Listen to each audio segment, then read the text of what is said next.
Smaller types of eggplant, such as baby, Italian, or heirloom, are perfect for stuffing. These ones have a fluffy filling with potatoes, cheese, and tomato sauce. First, preheat the oven to 425 degrees. Start slicing each eggplant in half, but leave a small piece of the stem on the ends. Then score the flesh in a crosshatch pattern.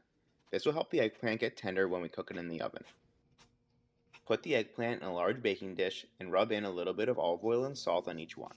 Place the eggplant face down and put them in the center of the oven for about 40 to 45 minutes.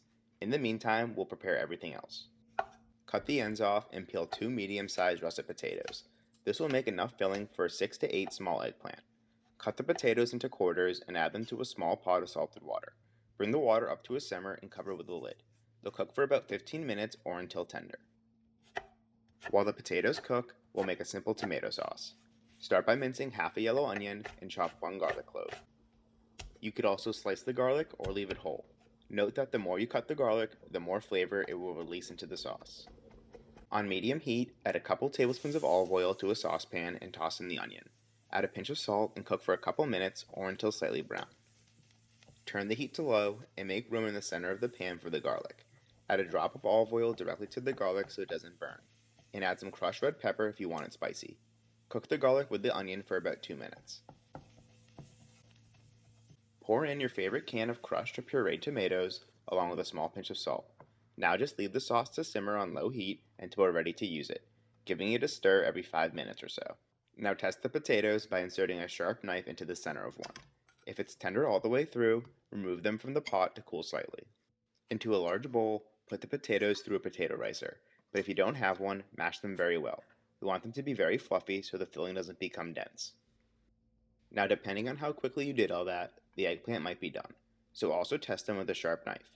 If the largest eggplants are fully tender, put them on a plate to cool down. If you need some other stuff to do while the eggplant finishes cooking, chop a few tablespoons of Italian parsley. I would have added more, but this is all I had, so I also tore up some basil leaves, but that is optional.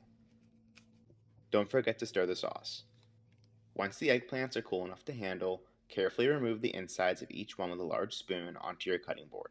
Scoring the eggplant at the beginning will make this easier. It's important not to break the skins, so don't worry if there's still a little bit inside of each one. Once all the flesh is removed, chop it up until it's very fine.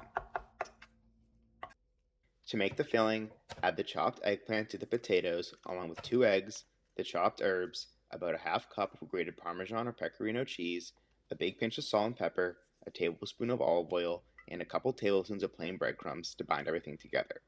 Then give it a good mix until everything is combined. Finally, add a big spoonful of the tomato sauce for some extra flavor, and give it one more mix.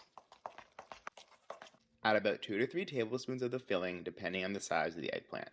Use the back and edges of your spoon to smooth it out on the top and on the sides, and remove any excess.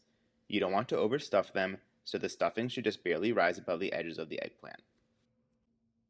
Since eggplant doesn't have 2 potatoes inside of it naturally, you'll have some leftover filling. This can be used to make potato and eggplant fritters in a frying pan. Ideally in the same baking dish you used to cook the eggplant, add 3/4 of the tomato sauce on the bottom. Then arrange the eggplant in the baking dish and add a stripe of tomato sauce over each one.